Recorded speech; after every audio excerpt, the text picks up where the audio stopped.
My name is Seth Manukin. I'm the director of the Communications Forum. Before we start, there are a couple of quick announcements. First, we'd like to thank both the De Flores Fund for Humor and the MIT Political Science Department for helping to put on tonight's event. There is, in addition to this forum tonight, there's going to be a screening of the entire documentary Tickling Giants tomorrow at 7 p.m. in 26100. And that is also free and open to the public. I think, is that information also on our site? Yes, so if you did not write that down, you can also go to the Communications Forum site. We have a mailing list and a pen right up here. So if you're interested in this type of thing, please sign up. We will only send you 6 emails a year to announce each of the 6 events that we will have. We don't give out your email to anyone else, but if you would like to stay informed about things we are doing, please do sign up. After I introduce the speakers, we are actually going to show a trailer for the film itself, and then we will start the event. And our next Communications Forum after tonight is on Thursday, November 8th, and that is with Eric Lander, the director of the Broad Institute, and Maria Zuber, MIT's head of research, and they will be discussing whether America is losing its miracle machine, whether we need to have more robust funding for basic research, and what we are in danger of losing when we don't do that. So with that out of the way, I'd like to introduce our guests for tonight. To my left, your right, Amber Day is a professor of media and performance studies at Bryant University. She's the author of Satire and Dissent, Interventions in Contemporary Political Debate, and the editor of DIY Utopia, Cultural Imagination and the Remaking of the Possible. Her work focuses on the intersections of art and political speech, including satire and irony, political performance, and activism and public debate. She also has a background in performance and improv comedy, which we will not make you do improv later tonight. Right. Still, you know. Sara Taksler has worked for 4 late-night shows, including 12 years at The Daily Show, where she was senior producer. Her documentary, Tickling Giants, premiered at the Tribeca Film Festival, and the New York Times called it a first-rate documentary. Variety called it an ebullient ode to freedom. A graduate of Washington University in St. Louis, she can talk backwards. Wow, and you were not on Twin Peaks. Not yet. Huh. That seems like that's something that would be very useful for that. Huh. How did you learn how to talk backwards? I'd like to say I was a young child when I realized I could do it, but I was in college and with a bunch of friends and tried to read something and realized it was easy for me, and it totally freaked me out. That's and then I started having super dreams cool. where I was talking backwards. I'm kind of obsessed with Twin Peaks, so that's... It can be the rest of this conversation. Right, yeah, seriously. It's a good thing I'm not moderating, or it would be. Taksler can talk backwards, yes, and has a remarkable fake sneeze as well. We'll now show the trailer, and then, like all forums, we'll start out with a moderated discussion with our guests, and then we'll open it up to audience Q&A. So thank you all so much. Oh, and during the audience Q&A, if you could come to one of the mics, and if you don't mind identifying yourself, just because we do include a synopsis of the event and all the questions, and then we don't need to just call you a person, but can let everyone know who you are. All right, thank you so much.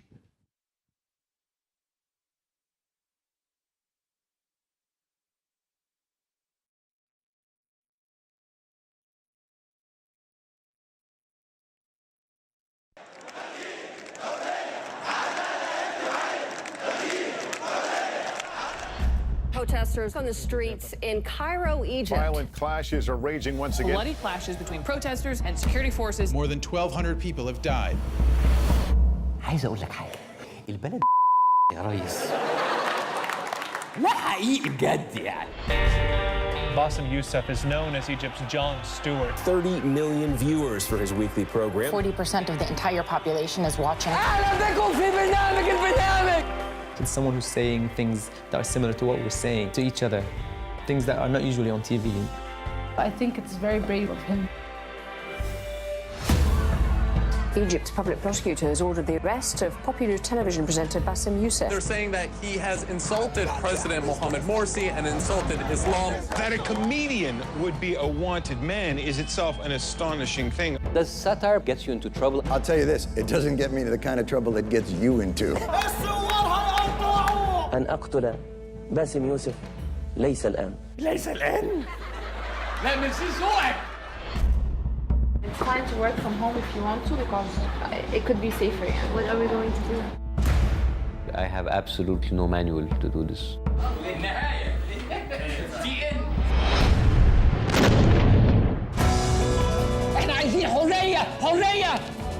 The revolution is going through a very critical moment. We've been waiting for something to happen. This show is about holding authority accountable, regardless of who's in charge. Screw them. We are the voice of the people.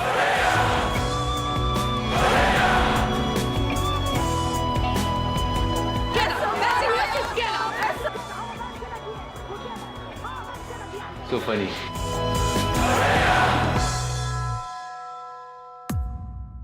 I would totally watch that. And you all should watch it if you haven't seen it. It's great. It is really a great film. So yeah, let's start from the beginning. I'm assuming that you met Bassem Youssef first when working at The Daily Show, and I'm wondering what made you want to follow him and actually embark on this project that was totally different from what you were doing at the time? Well, first I'd like to acknowledge that it's funny to be 2 feet from someone and hear their voice so loud in these microphones. It's a very interesting experience. And also I just want to say thanks to MIT and Chris and Seth and you, Amber, for having me. I met Bassem at The Daily Show, and he came in to observe, and I was just talking to someone about this right before in the audience. We had never had anyone do that before, come in just for the purpose of observing us. And he came with 3 producers, and the room that I sat in happened to be kind of a spacious spot, and right across from my desk there were some couches, so they just hung out in there during the day, and we got to talk a bunch. And there were a few things. One is he was a heart surgeon at the time, and I couldn't imagine Jon Stewart doing heart surgery during the day and then hosting The Daily Show at night. Not to say he couldn't, it's just hard to picture. Right. Also, I had an idea that I'm still interested in about following a late night show for the year leading up to an election. I was a fan of the movie The War Room, and I liked the fact that they followed a presidential campaign, but the most famous person in that room was like a tiny part of the story, and it was really about the process and the staff. And I thought there was something interesting about how a satire show deals with difficult moments. And I had kind of plotted out what that might look like. And then when I met Bassem, I thought, this is that story with much, much higher stakes.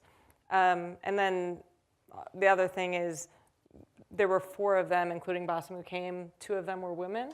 And I was really curious what it would be like to be my counterpart as a woman working as a producer at a comedy show in Egypt.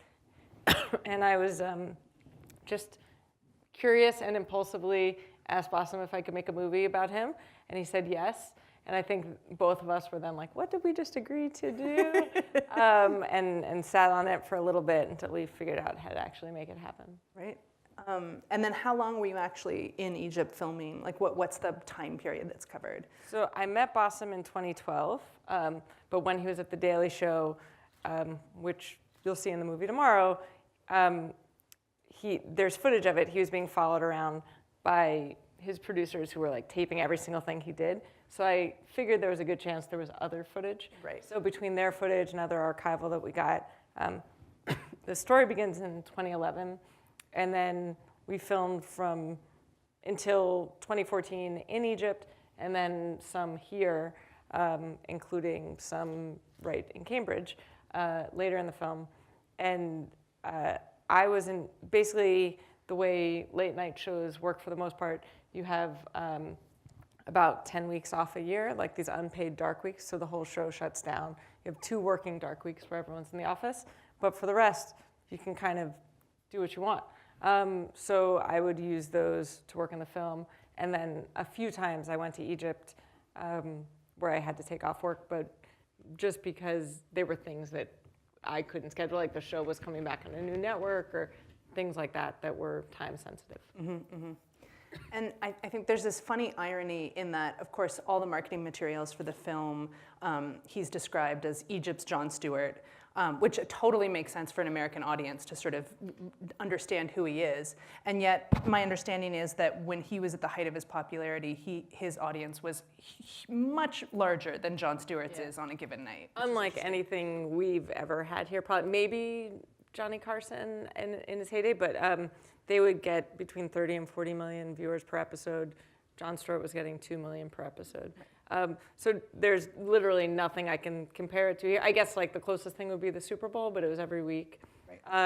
And he was doing something people hadn't seen before. Like there's Satire in Egypt that was making fun of the weather and traffic and more benign things, but not political humor ever, and certainly not at the expense of the president. So some people were tuning in because they loved watching it, and some people were tuning in because they hated him, but he still got But you had to a lot see of it. eyes. Yeah, exactly. Right. But I'm sure he didn't mind the comparison to No, I mean, in fact, I think he started it. I think he loved Jon Stewart, and he wanted to meet Jon Stewart. So he was contacting everyone he knew, trying to find a way to get to The Daily Show, and we kind of condense it in the movie, but when he comes to New York, it wasn't to be on The Daily Show. Originally, it was to observe, and then he kind of like charmed everyone, including Jon, and they asked if he'd like to come on as a guest. So that was like his personal goal because he was a fan, but certainly wasn't something that most people in Egypt watched. The people who worked on the show knew it, and there's one cable channel that would carry Daily Show and at the time Colbert. So unless you happen to have that channel, you wouldn't know it. And for Bassem, he kind of had to train himself to watch because aside from, I guess at the time, I don't know who, I guess Obama was in office. Aside from Obama, he didn't know most of the politicians. So you kind of have to do research to understand satire to begin with. So most people in Egypt wouldn't know the players. Right. Got it. And then as we saw in the trailer, even Jon Stewart makes a visit to his set as well, and it's a big surprise. Were you instrumental in setting that up in that visit? Actually, so Bassem really wanted Jon to visit, and Jon made a movie called Rosewater that was filming in Jordan, and he took the summer off to film. And before he left, Bassem came on again, and Jon told him, well, I'm in the Middle East, I'll come see you guys. So they had already put that into motion themselves. And then coincidentally, one of the producers on this film is Maziar Bahari, who was the star of well, he wasn't the actor. The story was based on his life. Right. But it was funny because neither of us had ever met, and when Bassem suggested to us that we would work together, we both kind of said to Jon, like, is this a good idea? And he's like, yeah, that would be a good match. So. Right, very cool. And so by the time you started filming in Egypt, obviously you had quite a bit of experience at The Daily Show. And what was it like coming from, I mean, The Daily Show is high profile and it has a relatively high budget because it's an American show on Comedy Central. How did it compare to what the Egyptian show looked like in backstage? I mean, big picture, very similar, detail-wise, very different. So like when I got there, it was like the Bizarro episode of Seinfeld where everyone kind of looked and acted like the people I worked with at home, but they were like Ahmeds instead of Adams. And so in some ways it was like a weird, I felt like I've been here before even though it was all brand new.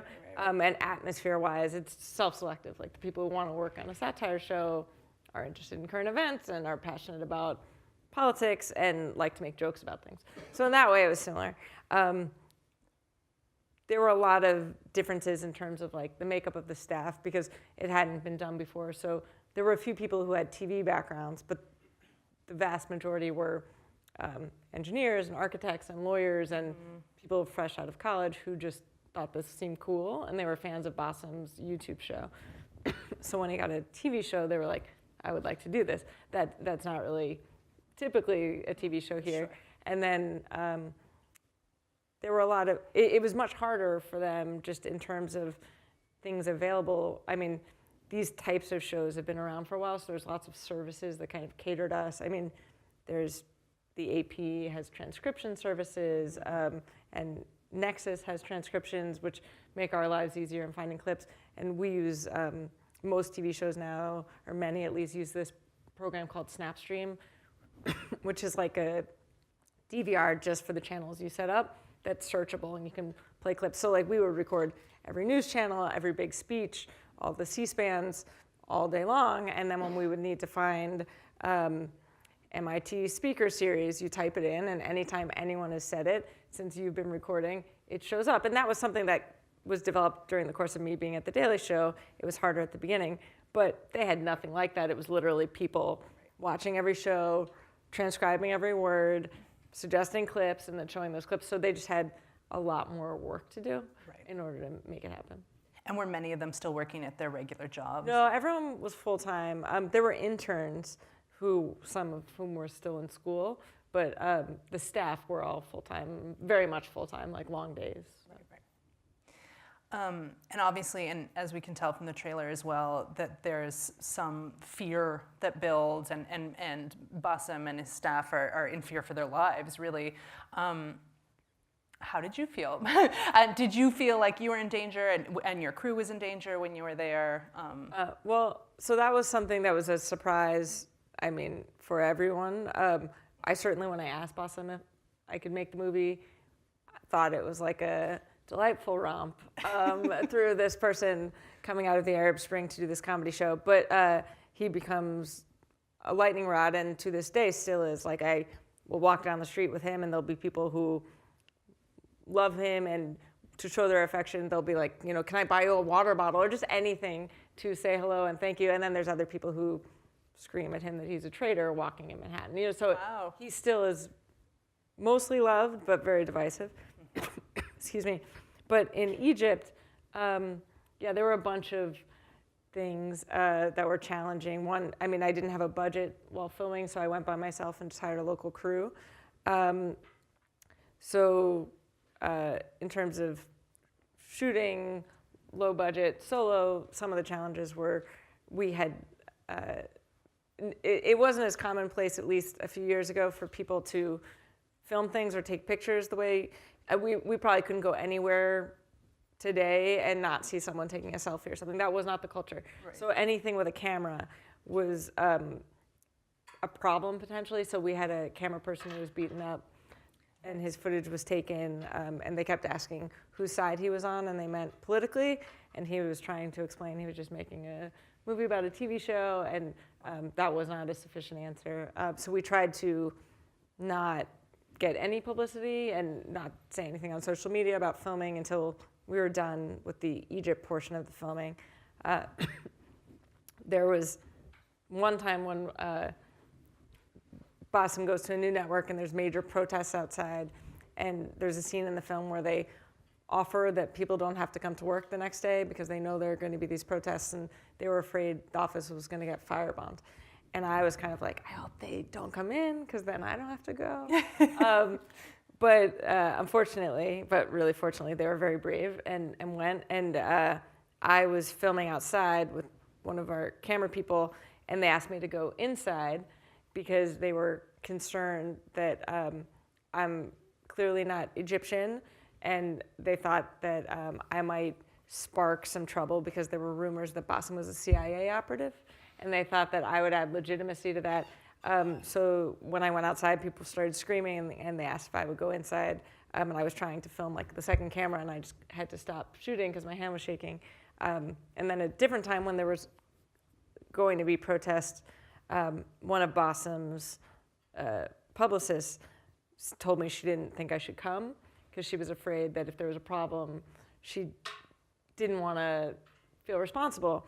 So I talked to Bassem, and he was like, I think you should come because I'm going to be there, and worst case scenario, you get blown up. And if you do, then a Daily Show producer got blown up at my show, and that's great publicity. So he was all for it, and luckily that didn't happen. But on that trip, 60 Minutes was shooting that week also, a profile. And I kind of realized how ill-equipped I was in some ways by seeing the team they had versus security detail. Security detail, and they had someone whose full-time job was just providing them with plans on escape routes, essentially. Oh, wow. And on the day of the taping, there was a lot of protests, and there were like the equivalent of SWAT teams all over the place. And two of the guys were whispering to each other and kind of pointed to me, and they called me over and said, if something happens in the back, there's an alley and there's a ladder, and if you climb over the ladder, there's a van, and you can jump in and come with us. And I said, well, what's going to happen? And they said, if it happens, you'll know. And I was like, okay, thank you. And it just made me realize that I didn't have a good plan B, but at the same time, for the most part, it's a big city, and even when something bad happens in one place, it's not like everything shuts down. I mean, the same as it is here. And things were mostly okay. There were, a few other things like that, but one was the hotel I stayed at a few times was a Marriott, and I found out the second time I stayed there, it was known as the Marriott Cell.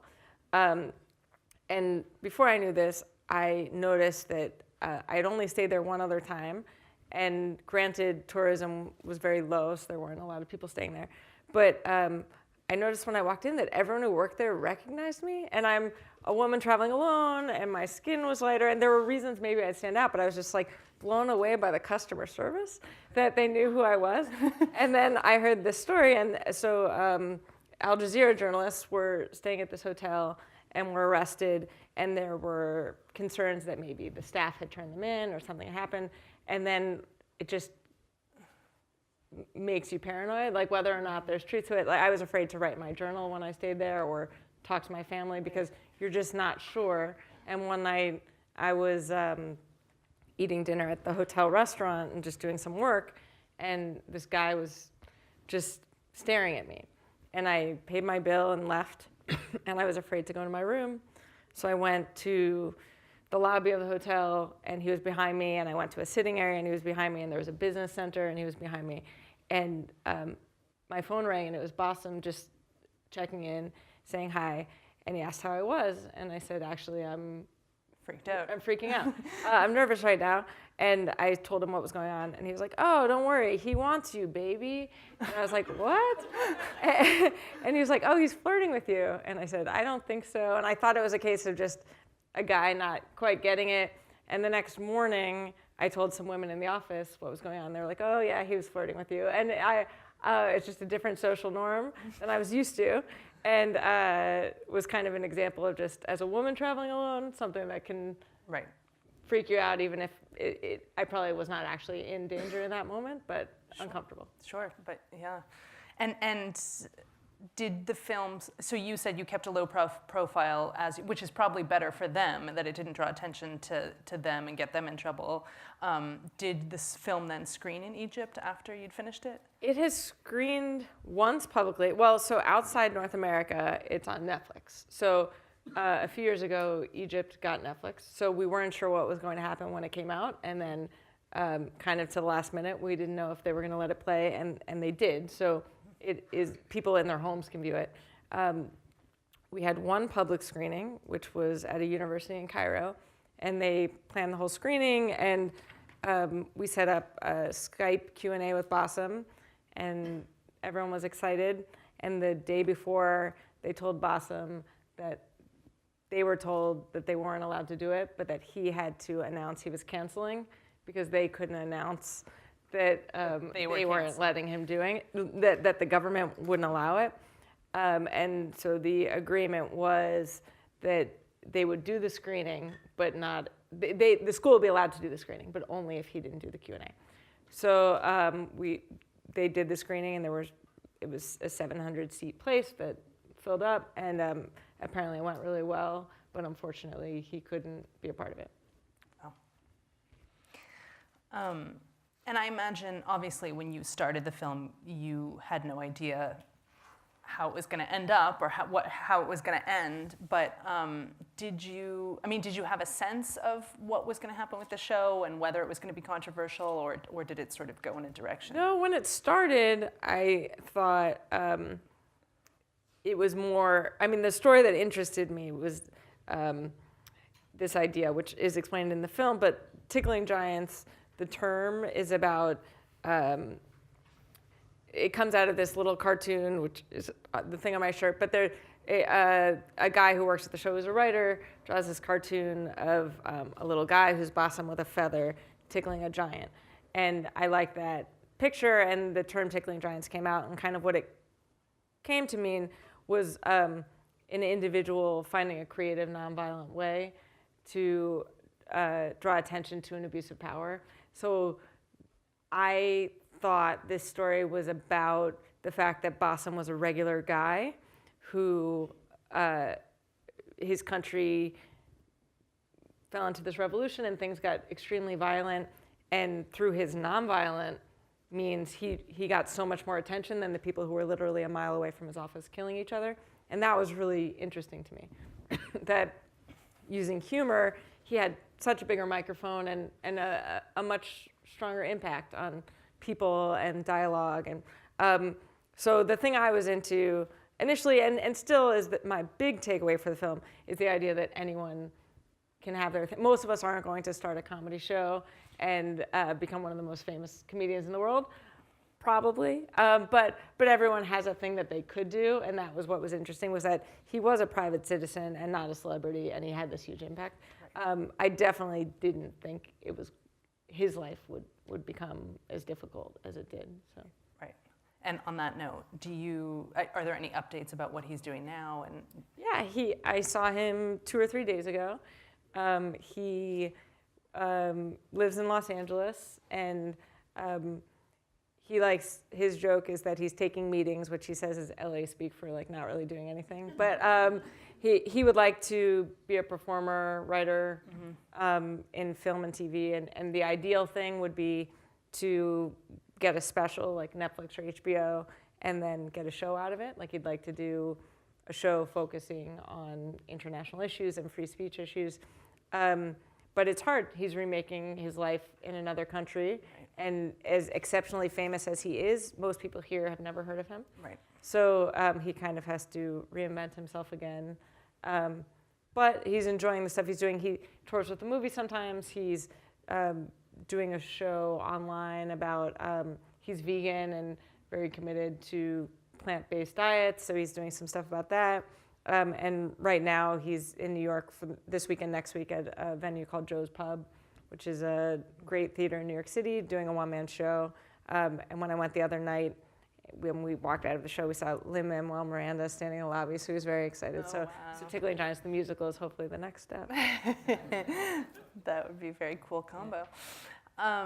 So obviously his show was shut down in Egypt. Does he feel free to travel back to Egypt, or does? No, absolutely not. He has not been back.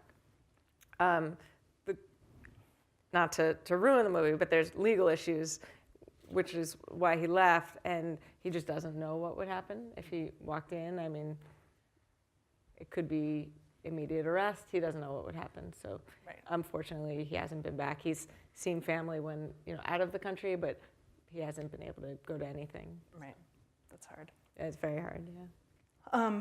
And what do you think of his legacy in Egypt? I mean, since that part of his life is over, right? And he's remaking his life here. But so what do you think his legacy is in that country? Well, so something we thought about a lot in the edit was whether he has a legacy of hope or not that he left. And basically, the discussion was around the fact that we had a bunch of Egyptians on our team, and a few people felt like you don't want it to seem too hopeful, because then people leave the movie and think, oh, it's done. Yeah. I don't have to care. I don't have to do anything. but you also don't want it to feel completely devastating, because then why bother trying? Yeah. And I think it's somewhere in the middle. I mean, his show being canceled, it was devastating. But I think a little bit more so for the people who made the show and the audience than for him. Right. For him, making it was devastating. His life was completely turned upside down and, unlivable. And so I think for him there was a drop of relief, even though leaving the country certainly was not a relief, but not having to be that much of a lightning rod, I think was probably a nice thing. But so I think for his legacy, in my mind, it's the idea that this can happen. Right now, it's definitely not. And there's a Saturday Night Live spinoff there, and they make jokes about weather and traffic and other family issues, and a little easier to joke about things, but no one is doing political satire. I think it's kind of hard to say whether it will happen again, but my feeling is once people have experienced free speech, they'll want it again. And I think we see in our own country, a lot of people are willing to trade free speech if they think it makes them safer. But ultimately, I think people will fight for it again. And Bassem always makes the point that revolutions are not quick, that, they take decades or more. Mm-hmm. And so why should the Arab Spring be an exception? Like, it's bad right now, mm-hmm. and it doesn't seem hopeful, but these things don't take 5 years. So I think his legacy is that people saw that it's really good for society to have a joker who's holding power accountable. And I think he educated people on a lot of things and used jokes to help them see those things. Mm-hmm. And my hope is that that will inspire other people to do more. One guy in the film, the cartoonist that I mentioned on Deal, to me was kind of the spirit of the film, because he's a young guy, very early in his career, who's a writer on the show. And he still is doing a lot of this stuff. He's trying to make a show where he's kind of a Stephen Colbert character, and mm-hmm. it's not easy, and I think, hopefully it wouldn't be a harm to himself, but he's a political cartoonist and is very much still vocal, so there's still people trying to do it. Right. And I love how, I can't remember if it's right at the end, but I know that at some point near the end, you have a sort of call to action, which I think is unusual for a documentary, and particularly a film about a comedian.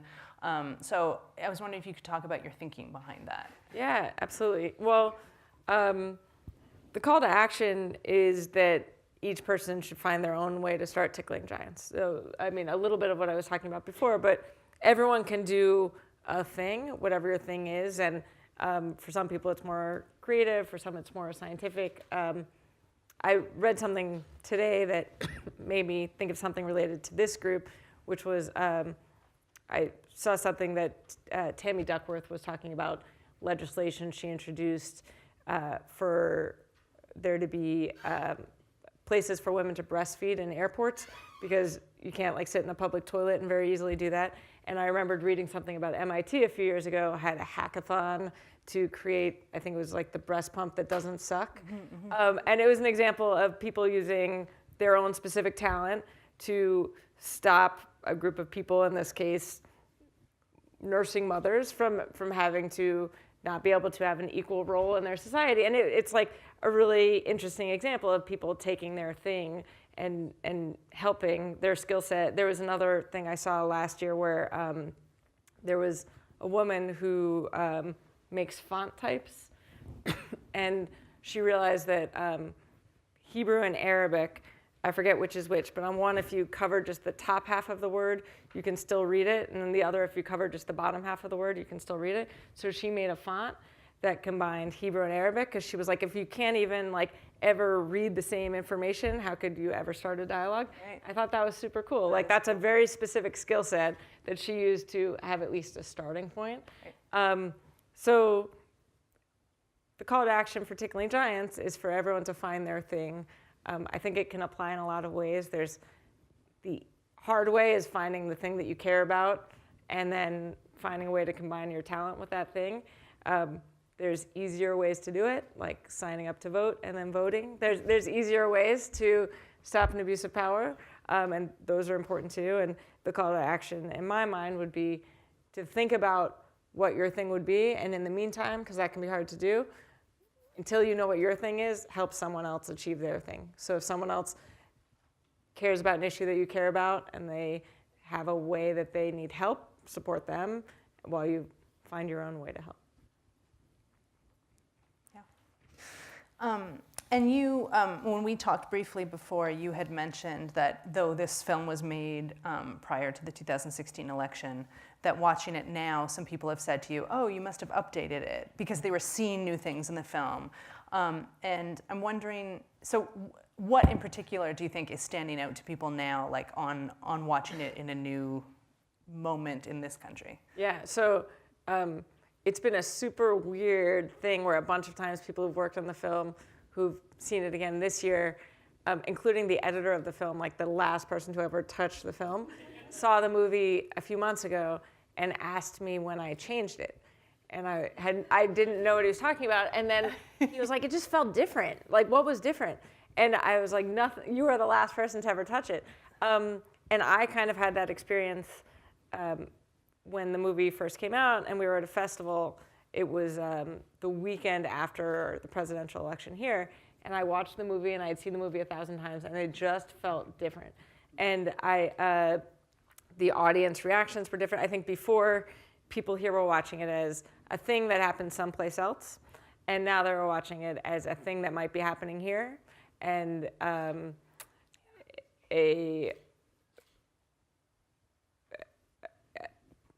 basically what could happen if we don't try to make sure that we don't let things and freedom slip away.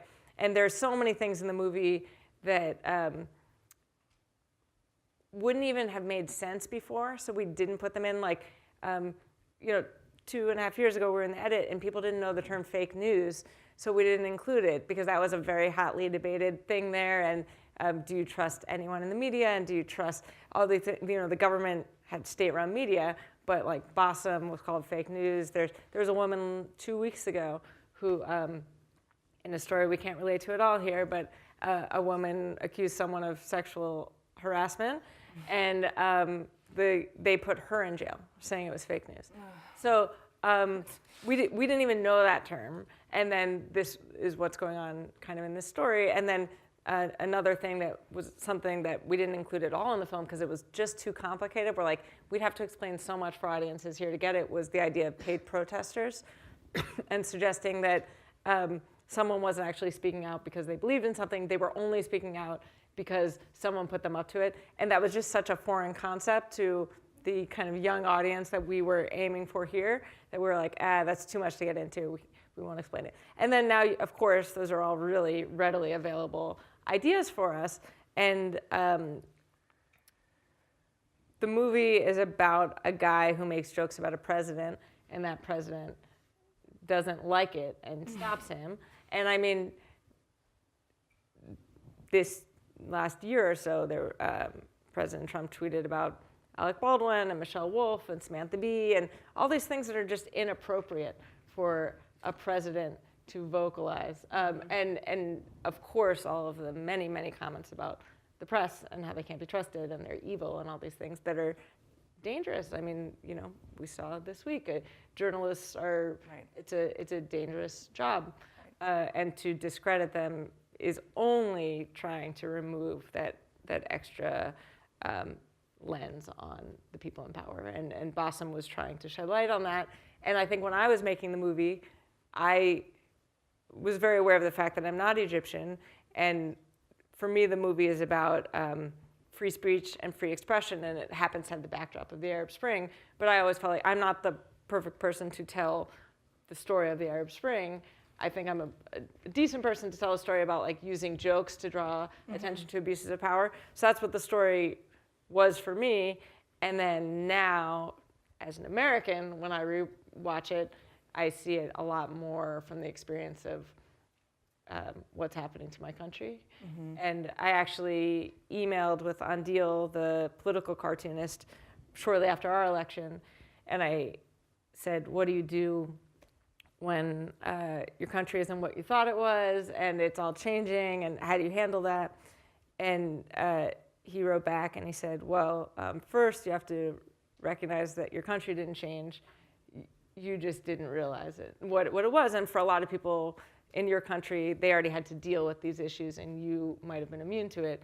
But you have to recognize that, and then you keep going, and you try to stay motivated and stay active. So. Right. Well, and speaking of the president who weighs in on, he seems to have a very thin skin and weighs in on comedy in a way that is unusual for American politicians and public figures. As somebody who's in that industry, is it just really tempting to try to bait, try to get a reaction? I don't think so. I mean, I don't think it's like trying to, I mean, it's pathetic when the president engages in a fight like that. So I don't think it's, I don't think the draw is to like be a troll and bait somebody into it at all. I think it's, I mean, I think most people who make satire would be very happy for him to abstain from those criticisms. I think it's more like the challenge is, how do you make jokes about things when everything's so absurd? Right. That like there's a big challenge in the last few years of sitting in the room and pitching a story and then being like, will anyone know that's a joke? Like, is that obvious, or is that, and the news cycle's so fast now that those are more of the challenges, I would say. Right. But nah, I don't know. It's too sad when he does it, so yeah. Well, and I did want to ask you if we can segue into the sort of late night comedy world. It is a world that's been notoriously male dominated, and that's changing to some degree, and we can see it changing, but obviously the demographics don't just flip on a dime. So I'm wondering if you've found particular challenges as a woman working in the industry, or how that has been for you. I think, so I mentioned before, one of the things that was interesting to me when I met Bassem was that two of the people at his show were women. And then when I got there, like if you see the movie, I was shocked at the vast majority of his staff being female. Mm-hmm. There was still a division in terms of the writer's room, which is where the big division is here. I think people always talk about there not being women in comedy, and there's tons of women who work in late night. There's fewer on the creative side. Mm-hmm. So I was really, like his entire research team was probably, I don't know, maybe 90% women. Like it was very different there. And what my initial interest was based on a bias that just didn't exist. I thought it was going to be harder there to be a woman in late night. And what I found, and the reason we don't really go into it in the movie, is it was a total non-issue. And it was just my ignorance that made me think that it might be an issue. No one seemed to care at all, which was interesting to me since it is such a big conversation here. Right. I would, I think it's a challenge that's getting better, but definitely still a challenge.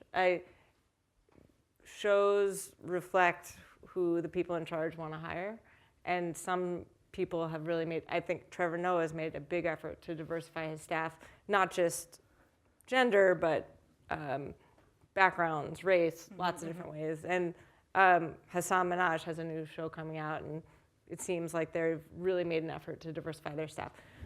And I think it reflects why you want different people hosting, because I think people tend to want people who share their experience writing and producing for them, and there's an assumption that that will be someone who looks like you. So the more different people hosting, the more diverse those staffs will be. I think it's also about hiring more diverse entry-level staffs, because people tend to, it's not a problem that solves itself quickly, because shows in a way of loyalty, I think, want to hire people who they know and have seen do a good job for them. And because for years they've done a horrible job hiring a diverse entry-level round of people, then when they give promotions, the people who they're promoting are mostly white, more male than female. But it has, in the time I've been doing it, changed a decent amount. Like when I first worked at The Daily Show, I was in the field department for 3 years, and then I switched to what we called studio, which was anything in the studio. So it was pitching ideas for Jon or then Trevor at the desk, or any correspondent pitching an idea for them at the green screen or at the desk, and then finding the video for those things. And the first year I was in studio, I would go to the 2 writers' meetings each day. And that first year, there was a female writer who had left, and so there'd be 30 people in the room, and myself and the writer's assistant were the only women. That's weird.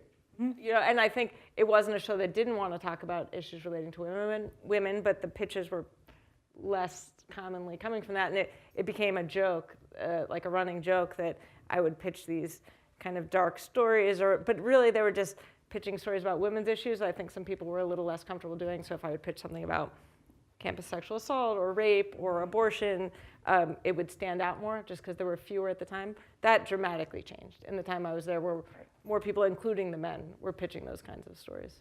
So I guess I would say it's improving, and there's a very, very long way to go. Right. And I happen to be interested in, I'm doing some research right now on feminist comedians in particular, and I'm thinking of, well, thinking of turning it into a book actually on sort of feminist comedians as cultural battleground in some way. Because I'm really interested in the way that you have more and more visible female performers, obviously, and behind the scenes, which is great, and that you are getting these sort of new issues and new concerns which are coming out, and people are just more likely to talk about sexual assault or structural inequalities and all sorts of things like that. But then at the same time, you have this very sort of like visible backlash at the same time, and the sort of really kind of vitriolic trolling, which another theorist refers to as gender trolling. You know, it's a very, very much that sort of trolling is different. The tenor of it is different when it's aimed at women and people of color. And we see some of that even coming from the president, right? Yeah, absolutely. And so anyway, some of these little sort of cultural controversies that flare up around jokes or whatnot, with Samantha Bee's joke about Ivanka Trump, Michelle Wolf's dinner, all of those things, that you can really see this sort of the culture wars play out in real time over how, you know, the language that's being used and what's being mobilized there. Sorry, I'm going off on a tangent, but I'm just interested in what that feels like from the inside, right, and from your perspective. Yeah, I think I mean, it sounds like an interesting book. In the case of Michelle Wolf, in my mind, there's no question that the level of response to her was very much connected to her being a woman. I think I watched her speech and didn't see the backlash for like another day. And then I thought, did I space out during the speech? I really questioned myself because I was like, I missed that part. I missed that part. Yeah. And then I looked at the clip and I was like, oh, it's intentionally being distorted. And her speech should have only been noticed because it was really funny. And I mean, she didn't do anything that lots of guys haven't done in that same room before her. And she was funnier than a lot of them. So the fact that she got called out for making fun of a woman and all these things, it just literally didn't happen. If you watched it in context, it made no sense. And I think that was an example of the media. There were some people in the media who were like, well, maybe she went too far. And I was like, she was a comedian invited to a comedy event to tell jokes, and that's what she did. Right. And then everyone should have been standing up for her. And most importantly, she was funny. Like, the number one obligation is to be funny if you're doing that. So, yeah, I mean, I think there's fewer women, so things stand out more. Like, a thing about Bassem is that there was one of him. So it was really easy to be critical and to hurt the infrastructure. I think something that's really great in our culture of satire is there's a lot of people. I mean, you might say like oversaturation, but I think it's a really good thing because there's something for a lot of different audiences. And as a group, they're so much stronger because there's a bunch of them that it's harder to pinpoint or deconstruct too much of what they're doing. But there's very few women, and I think who at least get a big microphone, like Samantha Bee, Michelle Wolf, Sarah Silverman, Robin Thede had something for a season. There's people doing it and who have done it, but there's fewer, and I think they just get torn apart more over things that a guy has and would say again, and it would kind of be no big deal. Right. Yeah, no, I'm interested. I'm glad that there were others, commentators who started noting it as well. But it was so fascinating to me, particularly even the tweet that sort of started everything around Michelle Wolf was, and I'm paraphrasing it, but it was something. But offended on Sarah Sanders' behalf that I was horrified at watching Sarah Sanders, a wife and mother, being insulted on national television. And there was all this language then around essentially litigating, being a woman in public, right? And there was this sort of like the good sort of motherly figure versus the shrew, essentially. Right. The comedian. And I think, there's probably every woman in this room has had, it's not, I don't think, for a woman, weird to imagine this experience happening. Like, you're a little kid in school and you see boys speaking out of turn or different things and get away with it, and then you're a little loud once and you get in trouble. Or I think it's like a cultural thing that's not in any way exclusive to comedy, that a woman might make that joke and it offends people to their core, right. And a guy might, and it would be totally forgettable. Right. But you mentioned the sort of perhaps saturation of late night, and just that there's a lot of choices right now, which is great if you enjoy satire, right? That there are choices, there's kind of a boom, right? In particularly in sort of parody news shows of different versions. And I know that you were involved in Jordan Klepper's show, The Opposition, which unfortunately was recently canceled. Do you think it's becoming harder for these types of programs to distinguish themselves, and is there a sort of challenge there? I think The Opposition was a character show, like a Colbert type of thing, and I think that's really hard. And in that example, I think even jokingly, the audience, it was on after The Daily Show, and the audience who watches The Daily Show, even jokingly, didn't necessarily want to see someone saying these horrible things.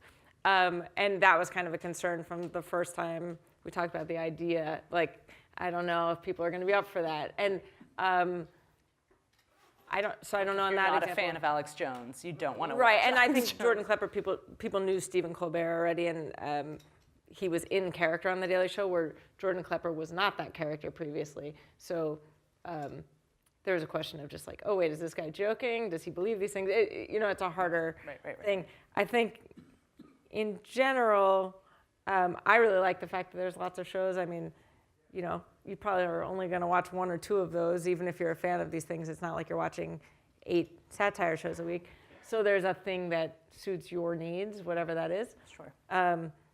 But I mean, like everything, I'm sure it's a trend. And then these shows have a tendency to be more liberal, and usually when a conservative is in power, they're more popular. So, who's to say in 2 years, will it be less popular? I don't know. It's not like things get better all over the place. When Obama won, people were like, oh, you guys aren't going to have a show anymore. And it's like, there are plenty of things still going on in this country to poke fun at around the world. So, but there's probably a bit of a cycle to it right now where people are frustrated and there's a real hunger for some therapeutic way to deal with it with comedy. Sure. And I know we need to open up to the audience in just a second, but I guess just one last question is, do you have an eye to your next project, or are you giving it some time? A little bit of both. In theory, I'm giving myself time, but I find it hard not to brainstorm a little and try to develop some things. So I have a few ideas for a scripted show and movie, and then I have an idea for kind of a late night style essay docu-show that would be one topic per episode, kind of deep dive John Oliver style, but focusing on stories relating to women and minorities. So that's kind of the one I've worked on the most, outlining what those episodes would look like. But for a little while, I'm trying to do some of these talks on campuses. And when I was doing the shows, I couldn't really do a lot of these because my schedule was crazier. And now I can do more of these and they're fun for me. So that basically I'm trying to buy some time to figure out what I want to do next. Fair enough. Great. Should we open it up to questions from the audience? Okay. Feel free to step up. The first person is always the bravest, so you win. Hello. We talked earlier, but I'm Tania Ballard Brown. I'm a fellow with the Nieman Foundation for Journalism at Harvard, and in my regular non-studentish life, I'm an editor at NPR. And the question I had was, were there things that you learned watching how Youssef's show was produced and created, or conversations that they had, or things that they did on that show that you took back to The Daily Show, or that you even took to the Clipper show that you hadn't thought about before, or that were new ways of sort of doing things at that show? They did a lot more. It was kind of a cross between an SNL type show and Daily Show in the sense of it was just much bigger. Like, it was very typical to have like a song and dance number, and but like comedy, but not something we really did on The Daily Show until like a little later in my time being there. Later in Jon's run, we did kind of some more of those. There was I forget now if this was before or after I started the film, but I think it was after. There was, I forget even what it was in response to, but we had a gospel choir come on and scream "fuck you." No, go fuck yourself. Go fuck yourself. Yeah, the Go Fuck Yourself choir. So that was a piece I worked on, and that was like way more in line with something Bassem would do. I think more of what I took back, and I actually remember on the first trip writing an email to the staff at home, just being really struck by how motivated they were by what we were doing, and kind of trying to not take for granted both the impact it was having and also the freedom we had in doing it. And that, I mean, Daily Show would have like weirdos who would protest things occasionally, but almost all nonviolent. So it kind of appreciating that it was a luxury to be able to do comedy in that environment. And that was something I really took home and felt very grateful for.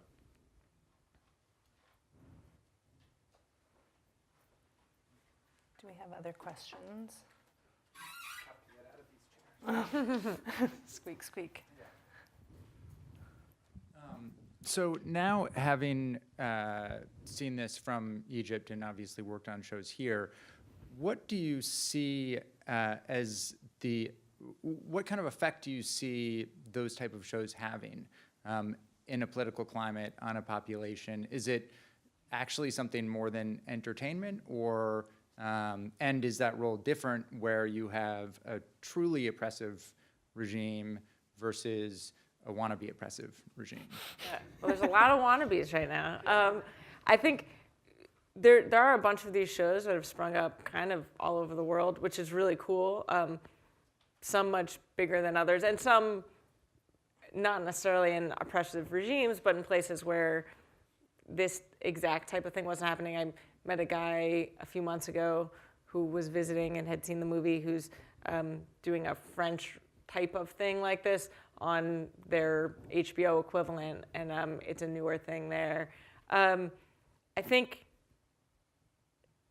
to me, the impact is only dependent on what the audience does with it. So there are many people who watch comedy segments here and share them on social media, and that's great, and that can make you feel less alone or make you aware of something, but it doesn't really do anything.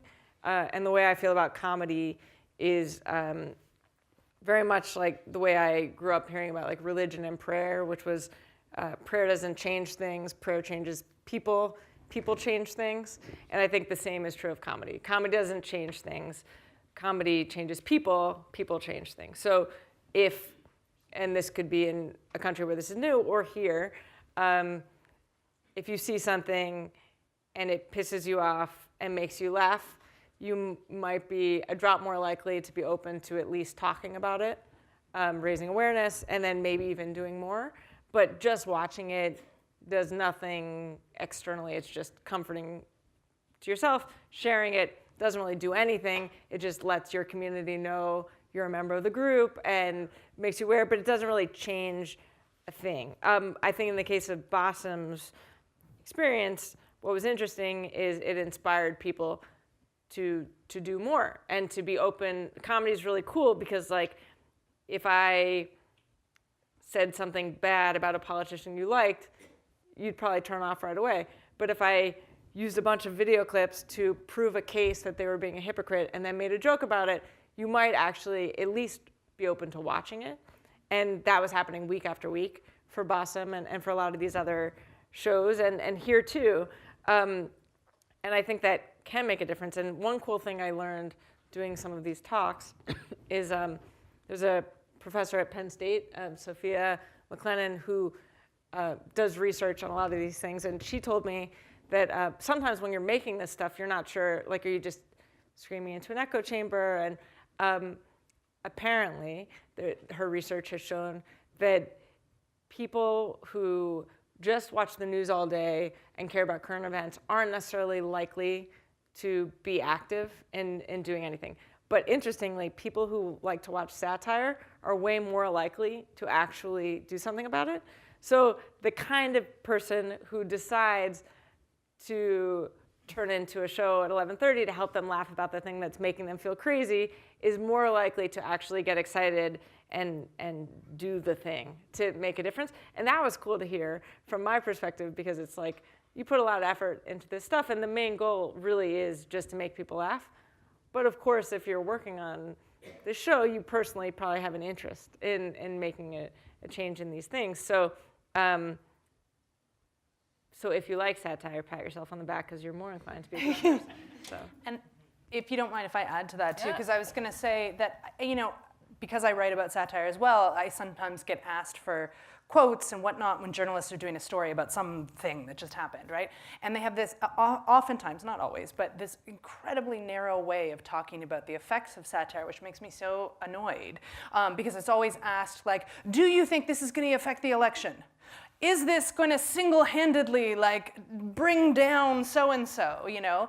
And it's such a strange way to measure efficacy, because it's like, very little in human history actually operates that way, right? Where, like, one thing will suddenly change everybody's mind, and, like, it'll single-handedly bring down that wall, whatever, right? Like, that's just not how stuff happens. But what I'm really interested in my work, I talk a lot about the way in which satire, you can see the effects of satire in the way that it can slowly shift the conversation, right? Which is actually a very large thing.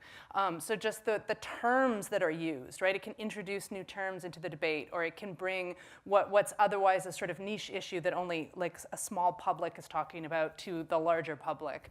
And just, you know, shifting that conversation in small ways is small, but as you said, I mean, I think this is how cultural change happens slowly, and it happens over conversations that we're having with each other over and over and over again, right? And those are sort of slowly shifting over time, and you don't see the effect until you're there, right? And also, and this idea of sharing clips with people, that, you know, we have this expression where we say, well, it's just preaching to the converted, as if that's the most waste of time thing that you could do, right? But there's a reason that a preacher preaches to the converted every week, which is that we need that, right? We need that affirmation, and we need to feel like we belong to some sort of community, and that there are other people around us who feel the same way, and we're not the only person who's like, am I the only person seeing this, right? But, like, no, we have, you see it too. Oh my God, we're not crazy, right? And there's sort of strength in numbers, and I think you can't form a political movement until you have that sense of, like, community and shared purpose, right? So I think all of those things. No, I think that's true, and I think that, I mean, I do think sometimes, like in Bassem's case, I think he was largely credited with making people distrust their first democratically elected president, who was then removed from power. So I think the people who hate him would say, because half the country was watching him each week, he had such a strong influence that people didn't necessarily think long term. And so I mean, it's not to say that a comedy show can't change things and change people. I mean, related, one of the coolest things for me with the movie it has been the bipartisan nature of the audiences, in the sense of I hoped that Daily Show fans would like it, and that luckily was the case, but I didn't have any idea that it would do really well with conservatives and libertarians and all these other groups. And that was a big surprise, that on the way to one of our first screenings, I got a call that someone working with Ted Cruz wanted us to know that he was a fan of the movie. And I was like, what? That's so, I never would have expected that. And then as it went on, Glenn Beck turned out to be a big fan and had Bassem on. And then the weirdest one for me that I kind of had to figure out how to handle was I was asked to screen the movie for something with the Koch family. And I always thought I was moderate. The last few years I've learned I'm very liberal. But I'm not a fan. And I wasn't sure if I should do it. And my brother was like, you can't do this. In the next room, they're going to be trying to dismantle healthcare. And I was like, you're right. And then I was talking to my brother-in-law, and he was like, no, you have to do it. Like, you didn't make this movie to only show it to people who agree with you. And I was like, you're right. So I went, and it happened to be that we ultimately did a few screenings with them, but the first screening was the weekend that the Muslim ban was announced. And so I decided I was going to do it, but I was going to be very open about my opinions and what I thought. And so in the Q&A, I talked about the fact that Bassem is a perfect example of a Muslim immigrant coming to this country because it wasn't safe for him at home. Mm-hmm. And that's who we're talking about. And we had a good conversation. And the next day, the Kochs issued a statement condemning the Muslim ban. And I have no way of knowing if it's directly related or not. I know some of them were in the room. But it made me hopeful that sometimes it's really so hard right now to stay calm about anything going on. But I do generally believe cooler heads prevail. And that I think like a lucky thing with this movie for American audiences is that most of us don't know much at all about other countries or pay any attention. So when people watch the movie, they don't have a horse in the race, and they can just pay attention to their opinion. And I've learned that free speech is something that both sides really care about, and they come at it for different reasons. For conservatives and libertarians, it's more about college campuses and feeling like speech is condemned on campuses. For liberals, it's more about press and feeling like the media is being condemned. But they both come to the conclusion that we have a history of free expression and we need to protect it. And that makes me hopeful that on some things there can at least be a starting point if we hear that. Sorry, did you have a question? See if I remember it. Sorry. No. This is awesome. Oh, thank you. So who are you? My name's Julie Fox, and I'm a member of the community. And there's no other week where we're more aware how dangerous journalism can be and speaking up can be. And I was wondering, as I was listening to you, if you could give us a window into the creative room, if there's any discussion about should we do that? Should we say that? Is that going too far? Is there any degree of censorship? Is there any degree of fear? And has that changed over time? Well, yes, I mean, I think it might be the most dangerous time in history to be a journalist, not even meaning this week, but just the numbers around the world of journalists being injured or killed. Yes, of course, there's a conversation frequently about should we say it, but not so much in terms of self-censorship, more along the lines of there are things that are funny in the room that you would never want to say in front of a microphone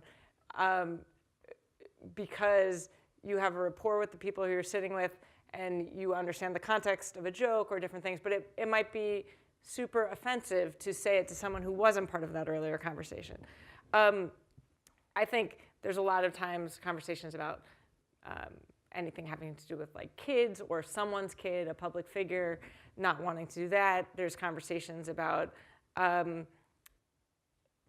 lot of times it comes out of the idea that there's so many bad things happening. Is this the one to go in on? I mean, I can't count now the number of times we're doing a show and a school shooting happened. Yes. And do you say something at the top of the show? Do you rewrite the open? Do you do it tomorrow once you've processed it? Do you wait for the next one? Because there's going to be another one, and we have a piece we've been working on that's not quite ready. You know, there are these other things that you consider. When we started the opposition, one of our test shows was during like the weekend after, the week after Charlottesville. And it was like one of the first shows we had written, and how do you make that funny, and what do you do with it, especially through the lens of a character who would have some sympathies to these people. How do you do that in a way that's funny? But I mean, the fun, cool thing is like, if you like doing this, you, on those days, you come in to the morning meeting and everyone watches clips of whatever's going on, and everyone makes jokes. Any jokes that people laugh at get written in the notes. And you start the meeting with something that feels unthinkable, and an hour later, there's usually at least one thread that feels kind of cathartic, and then you work on that for the rest of the day. And that's cool. And sometimes, and I think like the responsibility you feel if you're someone who loves satire is to go after the hard stuff. Like those are my favorite pieces, are the ones where you don't think there's any way you could possibly do it in the morning, and then you find the way. Because those are important, and I think most of the other stuff isn't really important. It's entertaining, it's really nice to have. But I mean, more and more, and I think now under this president, it's really important to have this accountability. It's not just like a nice, fun luxury to have. So I think that's more of the when should we do it, or I'm definitely someone who thinks there's not a single thing that you can't make a joke about, but there's tons of jokes that I don't like, or I think are stupid or offensive or just not funny. Like I think if you're funny in that particular joke, you can do it and you can find a way to make it work. And I mean, like, there isn't a place in history where they were in a concentration camp or in slavery, or there was someone there who was like cracking a joke to the person next to them, because that's the nature of humans. And the worse something is, the more you need to laugh. So it is a balance of finding how to do it and when to do it, and feeling like it's the right moment and the right joke. Hi, I'm an ex-Al Jazeera journalist, as I told you earlier. I have so many questions, but I'll just ask you two. This idea that, over the last few years that comedy and these late night shows are actually more reliable than journalism, has that put an added kind of pressure on, and I think you have addressed some of that, but how do the writers see themselves when this is the kind of narrative that's being built regarding them being more reliable, right? And the second question Wait, sorry, can we do them one at a time, because I'll forget your first question. Can I come back to your second question? Yeah, sure. Okay, stay there. I would say there's always these studies that come out that say more young people get their news from the Daily Show than from the news, and I never believe it. I think they might get their TV news from the Daily Show, but I think there's a lot of ways to get news now, and it's a self-selective group that wants to watch satire. I mean, you couldn't watch the Daily Show every day and understand it if you weren't getting news in some other way. So maybe it's your Facebook feed or Twitter or whatever. But I think people are more informed than the polls would indicate. I think that in the room, your first obligation is just to be funny. And I don't think you're starting the piece going, how can we get people to think about this issue and do this thing? I think pieces would be kind of boring if you approached it that way. It's like usually the way we approach it is, what is the story and what is our take? And then from that, you try to lay out the truth and jokes about the truth. But I will say there were a bunch of times like where I'd be looking up a story and I'd find a clip or something really old or interesting or weird, and I would have no idea why mainstream news hadn't covered it or shown that same clip. Like, I wasn't using anything that wasn't available to anyone else with a budget. And a lot of what we were using was free stuff on the internet. I mean, a lot of times it would be from like cspan.org or things like that that anyone could find just sitting at home on their computer. So I do get why people seem to trust some of these shows like The Daily Show a little bit more, because I do think that there's a huge value placed on getting it right. And not to say that there haven't been mistakes made, but they're few and far between. And I think that part of that is a luxury of, I mean, even though now there's shows once a week and Daily Shows 4 times a week, you're coming on once a day for 22 minutes. Twitter changes it a little bit, but the goal isn't to be the first one to comment on something, it's to have a really good take. And I think that helps be right. Whereas like a lot of journalism now, I think there's a big pressure to be first, and that's not good. You know, it's good to get breaking news, but you have to be correct in what you're reporting, and sometimes I think comedy shows have had a better track record. I mean that's fine and that's fair, but like if you think about John Oliver's show, I mean that's like a kind of essay. In journalism, that would be like the long form per week, you know? And so there's an investigative aspect to that. And it seems like the comedy shows aren't confined to the conventions of journalism, but they are doing journalism, right?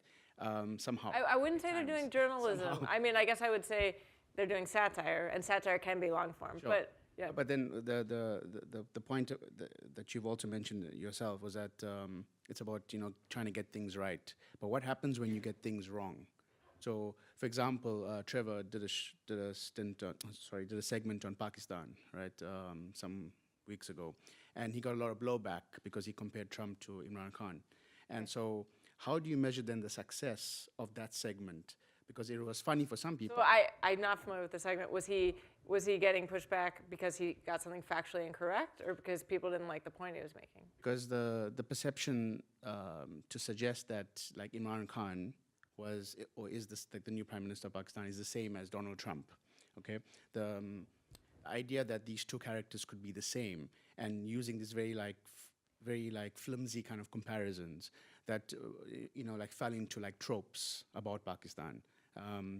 Essentially, he received a lot of blowback from those people who understand the country. So he kind of that segment was wrong in that way. It was funny in certain aspects, but it wasn't accurate as he would be on a domestic issue or something else like on South Africa or Africa, So is there when you receive that kind of blowback, there was some blowback, is there like a discussion? So I can't speak to that one. I'm not there anymore, and I haven't seen it. I guess I would say, knowing the process, I would guess that some people who knew a lot about that issue worked on that story. And even though the staff is in America and Trevor is now here and is from South Africa, I wouldn't necessarily assume that it wouldn't be people who don't have a lot of familiarity with the region. And I would also guess that he stands by it unless he's issued an apology or said differently. So I think that's potentially more of a case of a disagreement in the point being made versus a mistake. I think when a mistake is made, they have recognized it and apologized.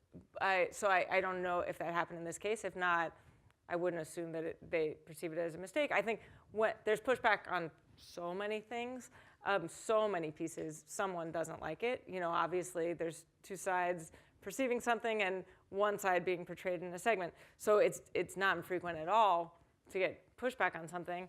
The larger the pushback, the more likely people in the office would talk about it. But I would say there's genuine desire to get it right. And so I think there's also a genuine reaction of if people were rallying around something and saying it was incorrect or inappropriate or offensive, I think the people who work at the Daily Show, for example, would really think about it and then say something if they felt like they should. Hey, hello. So I'm a student here at MIT, and I was just wondering where you go if you want to laugh. Like, we've been talking a lot about news, and I'm definitely pretty deprived of news. Like, if there's not a talk on campus, I don't hear about it. But you're here, that's cool. Yeah, but like, if you want to laugh, like whether it's like current events related or just like in general, like to make yourself happy, where do you, like what source? I don't personally like to laugh, but I go to MIT lectures when I do. But you know, I have to say, having worked in late night for 15 years and watching the news all day, every day, I definitely feel burnt out. And since, you know, leaving this show this summer, I have tried to limit my news consumption to stuff I can read. Until the Kavanaugh hearings, I hadn't watched the news for 2 months, more than 10 minutes. Mostly I was reading news. So most of my viewing has been for the purpose of entertainment, and trying to lighten myself in the mood. But I like to see stand-up sometimes. There's a show, an improv show that I like a lot that I saw a few weeks ago, and I was like, oh yeah, sometimes comedy really helps. That, you know, I was in a bad mood, and then I saw this show, and it just made things a little easier. I like live stuff a lot, so I'll tend to do that. I have a lot of funny friends, so I'll hang out and joke around about stuff. And my husband's really funny, so we'll joke around about things. But TV shows and live events, I would say, are mostly. But honestly, right now, less satire, because I'm just a little burnt out on all of it. Sometimes I'll watch a John Oliver segment or a Samantha Bee segment to kind of hear their perspective on something. And occasionally I'll like seek out what do they have to say about this particular thing this week. But I've pared back on it a little bit, just because I'm trying to not be 24/7 news consumption, even when it's comedy. What do you do? I don't know if I do enough in like trying to laugh often enough, which is why I like seek out this like series of events, like the people who come who like talk. I don't know, like I find like journalists or like people who can write well, they tend to be like funny and insightful. Yeah. Yeah, not enough. So I'm trying to work on it. So more comedy stuff on campus is a good thing. Yeah. Cool. Thank you. Yeah. Hi, I'm Adam Zan. Thanks for coming tonight. You talked about taking a bit of a break, and I'm guessing the documentary process very lengthy, and producing a show for multiple years can also be lengthy. Have you thought about some short form things, you know, Funny or Die, for instance? And yes, that's really weird because I had never thought of it until like 3 hours ago. Do you know that? I saw a tweet about it. Oh, okay. Yeah, a friend of mine wrote a parody off of My So-Called Life, which for the students here, that was a TV show in the 90s. That was my favorite show when I was 15. So she's trying to get Funny or Die to produce it, and so I told her if she did it, I'd be happy to direct it or produce it. Yes, but the stuff I'm the most into tends to be like a little bit longer form, at least episodic to feature. But one thing I've been interested in doing that I don't know how yet, but trying to combine my skill set with some of the issues I care about, trying to do some funny videos about serious issues. So maybe working with some gun control groups or women's rights groups to try and help them come up with stuff that they would like to draw some attention to their issues. So that's really interesting to me. It's not something I've done too much of. I've done a few videos for nonprofits, just like pro bono things, but they weren't really comedy. They were more just straight, help us tell our story types of things. So it's something I'm open to. I think right now what's kind of exciting is there are a lot of things that seem interesting, and I'll throw a bunch at the wall and see what sticks.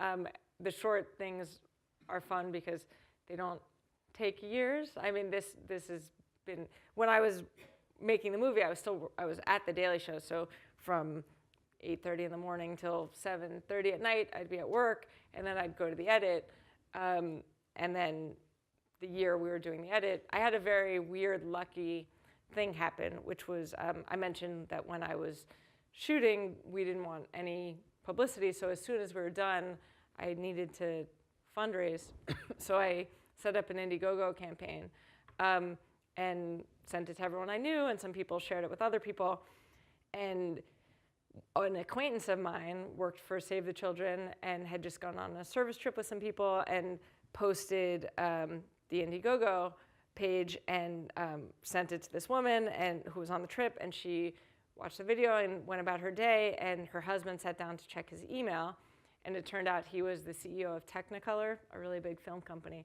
and it was shortly after Charlie Hebdo, and they're a French-American company.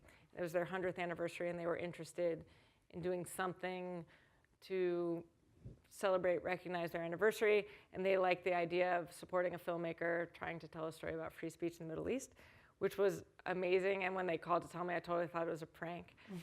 It was actually the day after Jon Stewart announced he was going to leave the show. So in 24 hours, I was like, I'm going to lose my job. I have this cool thing happening. But that changed the scope entirely of the film.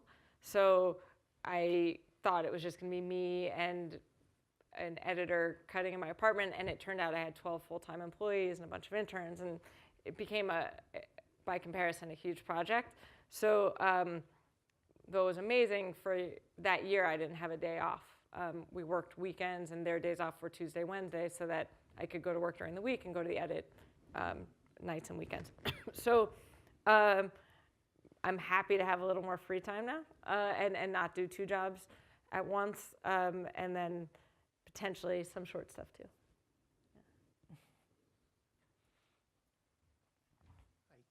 Ken McClinsky, I'm over here with the staff over at MIT.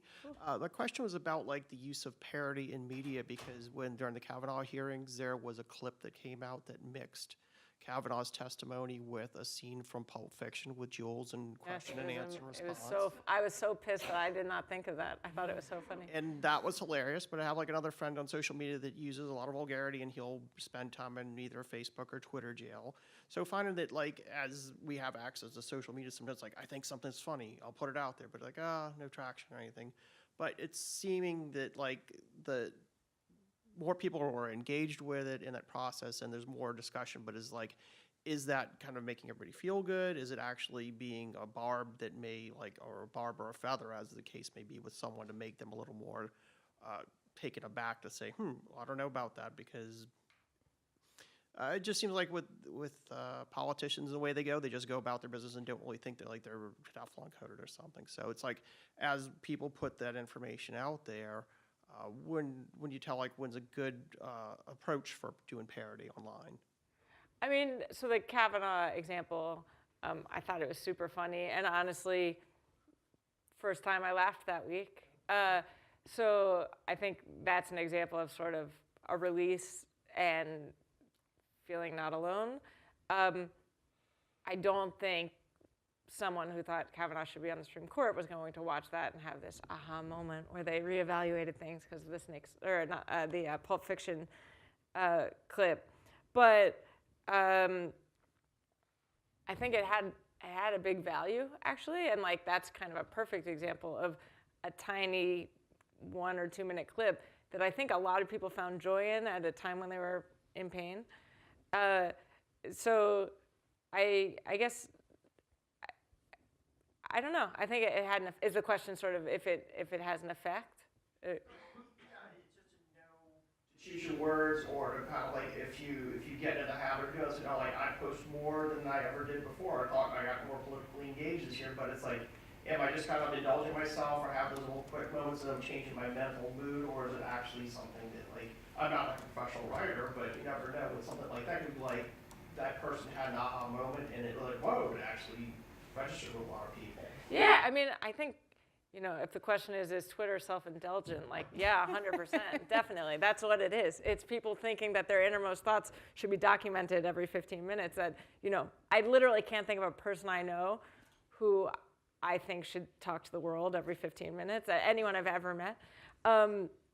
So I think by design, it's not something that necessarily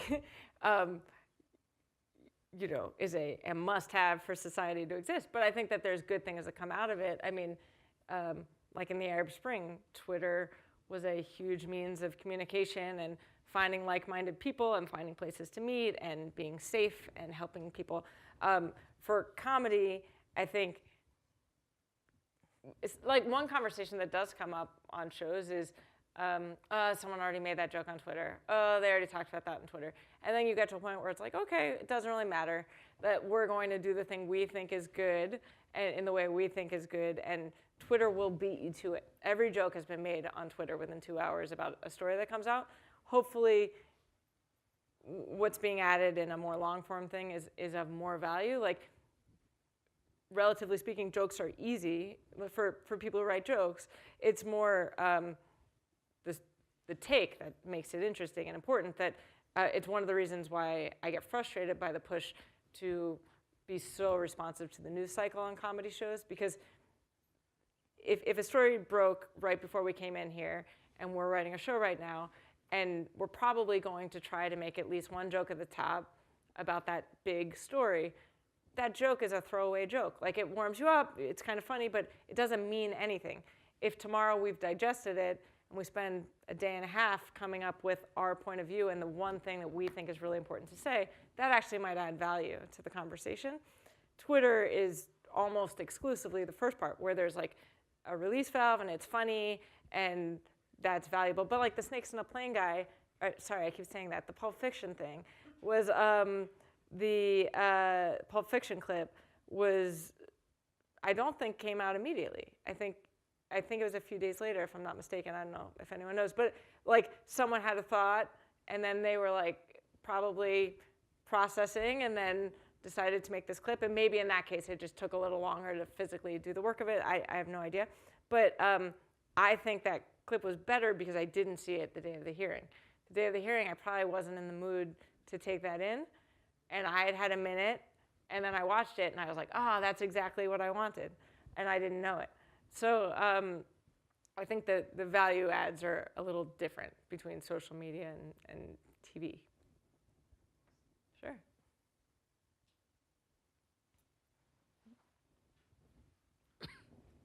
Hi, I'm Kenneth Cox. I'm a student here. First of all, thanks for coming. It was a really great presentation. I really enjoyed it. Good. So I want to go back to a point you made earlier about, I think it was a study from Penn State, which found that, which suggested that people who view satire as opposed to regular news more often are more politically motivated. So to me, that suggests that there is a very positive benefit of satire. Maybe not something intrinsic to the medium itself, but at least something something to get people motivated about being politically active. But do you suppose there are also negative consequences of satire? What I have in mind is people who watch jokes about political figures they respect, Trump supporters, for example, who maybe watch these SNL skits, feel offended. Do you think that there's even a slight chance that contributes to some of the political polarization in this country? I definitely think it's possible. I mean, I don't know. I've wondered that. I mean, after this election and some other times where I've wondered, does it just divide people more? I think, in my mind, the way around that is to try to hold whomever is in power accountable for hypocrisy or abuses of power, and not just do it selectively. Like in the movie, the same people who loved Bassem hated him once he started making fun of the person who they saw as the good guy. And that's really common. Like I've had many times where someone I know who's a Daily Show fan will be like, oh, he's very good, but he got it wrong this time. And and he didn't research it, he got the facts wrong, whatever. And usually my feeling, sometimes I'd be like, yeah, I don't think we got that one right. Usually my feeling was more like, okay, you disagreed with his point of view. I think I don't think it's a cause and effect. I don't think, for example, someone who's a Trump supporter tunes in with a very open mind and then gets offended and then leaves feeling differently about it. Not to say that it doesn't happen on certain issues, but I don't think in general that's what's happening. I think it's more that people are choosing things that they feel relates to them. But when I was in the field department at The Daily Show, I would try to book pieces, and to my pleasant surprise, very often conservatives would be fans of the show. And in certain ways where I would be like, I don't think we're as divided as it would seem. Like when the movie Brokeback Mountain came out, I was working on a piece about gay rodeos, and I had to book a homophobic cowboy. And I think I went through 36 cowboys before I found someone who was homophobic and wanted to go on TV and brag about that. And it's very hard to actually find the people in these segments who feel so strongly that they want to announce to the world that they believe these things. And I think when you watch these shows at home, it's easy to think everyone's ignorant and a racist and whatever, the other side feels this way. And I think, in my mind, that's a negative of these shows, because you're only seeing the ones that are strong enough to make it to air. I think it's a reason why you shouldn't ever get all your information from a single source, including with satire. And as a viewer, you have a responsibility to kind of get different points of view. But yeah, I don't know. I've wondered that myself, like if it further polarizes people. Do you have any thoughts on that in research? Or? Well, I think some, but I don't think, there hasn't been specific studies sort of done on, because people are selectively seeking out the media that they want, right? And I think people have preconceived ideas and would just I would never watch this thing because they have this conception of it already. I think in general, I've done a lot of work on irony and activism and ironic activist groups, and I talk about the way in which irony is really good for attracting attention and sort of creating, and creating that feeling of community for people who do already feel strongly about something or feel a little bit about something, and they're reminded, and they're made to feel more about it, right? But I do talk about the way that it's certainly not, so when you have a group like the Billionaires for Bush, when Bush was president, that they're probably not going to convince anyone on the hardcore other side who would likely feel excluded from that joke, right? And feel somewhat offended by it.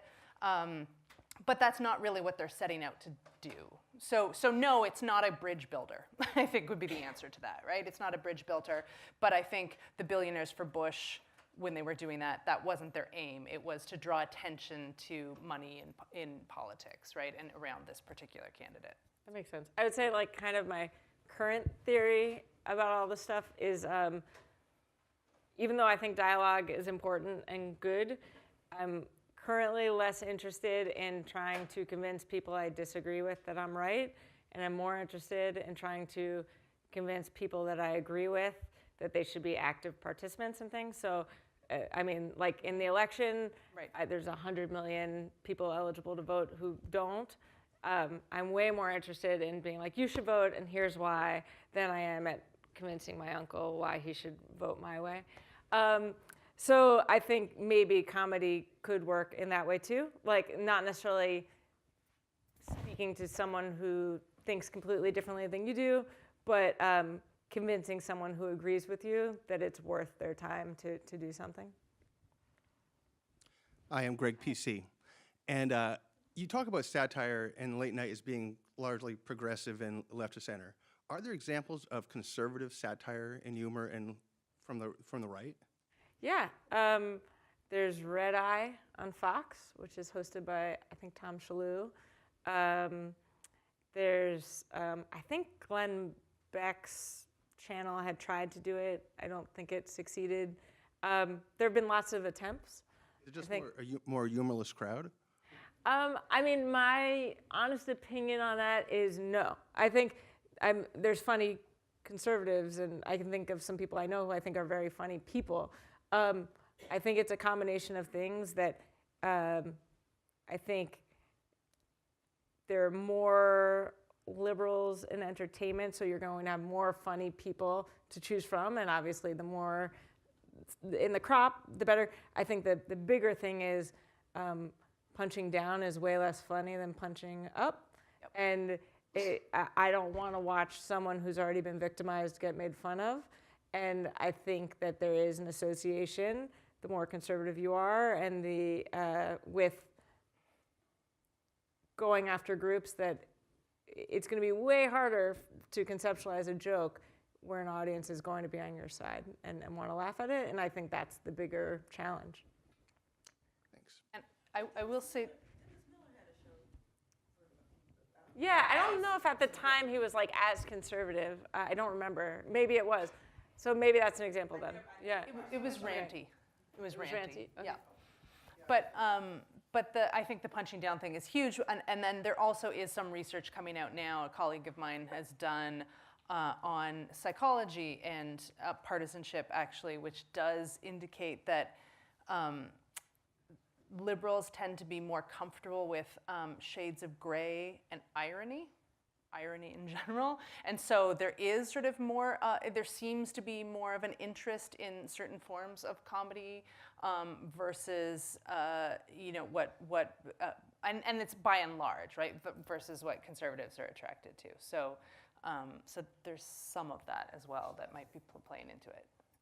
Yeah, but just in general, the use, I mean, satire relies so much on irony and just, an interest in irony or in sort of even having your own ideas questioned or sort of made fun of, that is kind of par for the course if you're doing political satire. Hi, my name is Jason. When you are filming a documentary about events that are taking an extended period of time, like yours, how do you know when you're done versus like putting it down for another 6 months and just kind of seeing how things play? That is a great question, and it's maddening. You don't. And then I guess there's a few parts of it. One is you run out of money, and then you're done. One is you investigate a lot of different stories and you give yourself options and then you choose which story you want to tell. I mean, we had a few hundred hours of footage. So there's lots of stories you can tell and you choose which ones make the most sense for you. And then you also, you try to guess what the story is that you're going to tell. So, I mean, I mentioned that at the beginning, I had a very different conception of what the story would be. On my first shoot, I panicked and I was like, I don't know what the story is going to be. I don't know how I'm going to tell it. And talked to some friends at home who had done similar things to get advice. And then in this film, the director of photography, this guy Weil, who happened to be visiting New York this week, so I just saw him. He and I were talking, and we were just having a random conversation. He said, well, you know what's going to happen is Sisi, the head of the military, he's going to run for president, and he's going to wind up getting elected, and then it's going to be like none of this ever happened, and they're going to shut the show down. And I was like, okay, yeah, whatever. And then that is exactly what happened. And in our conversation, as it was planted a seed, and as little steps of that process started to happen, I was like, maybe we should keep going until, and then it wound up being sort of the full prediction. So that gave me a basic outline of where to go, but a big debate for us. Basically, the best advice I got on this film was to ask yourself 2 questions in the edit. Who is your audience and what do you want them to feel when the movie's over? So in my case, there were a lot of different kinds of audiences that we were trying to reach. Western audience, Middle Eastern audience, people who knew things about the Arab Spring, people who didn't, younger, older, who might not get the same jokes and references. So I decided that the audience I wanted to appeal to was a younger Western audience, and I wanted them to leave the movie feeling frustrated but hopeful and inspired to do something about it. And so anything that didn't fit those things didn't go in, or at least didn't have to go in. And that helped us figure out which stories to include. And we were still filming some things at the point we were in the edit because Bassem was coming to America and there were things, and we weren't sure if the movie should end in Egypt, like right with the show getting canceled. Spoiler alert, sorry. And if we were going to end there, one of my favorite scenes that we shot was immediately after the show was canceled, there was a rehearsal for a song and dance number that they were doing that week where basically they were saying, fuck you, fuck you, fuck you to Cece. And so all these people just found out that they were out of a job and this thing that they believed in was done. And they decided to go up to the rehearsal room anyway and practice the number. And the energy was crazy. And at the end of the song, this one young guy looks into the camera and he's like, we will not be stopped. We will not be stopped. And the dream will not die. And it was this really beautiful moment. And I loved it and I wanted it in the movie. And then Bassem had to leave Egypt.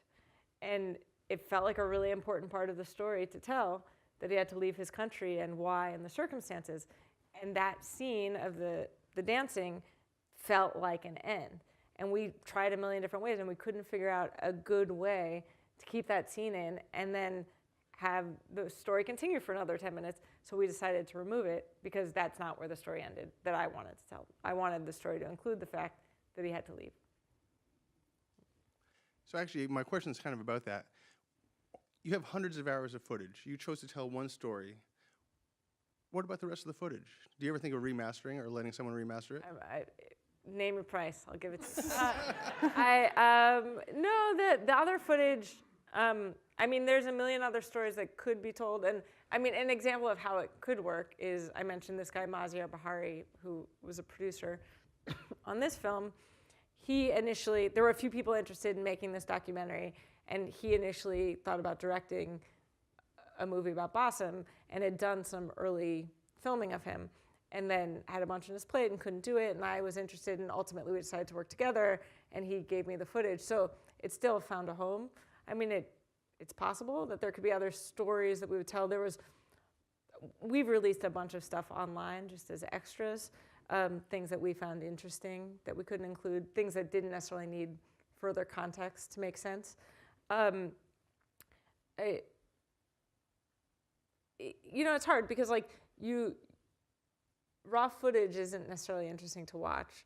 You have to either make it a really long clip for it to make sense or spend time cutting it. So most of the stuff we released were things that we thought we wanted to use and didn't have a place for it that could exist on their own. The rest of it lives in hard drives and probably won't ever be seen. Yeah. You never know. I mean, Bassem is doing this one-man show now, and he mentioned maybe wanting some of the footage. There was, in the movie, there's a scene of him in the operating room, but there was some other footage that I thought he might want that I sent him this week.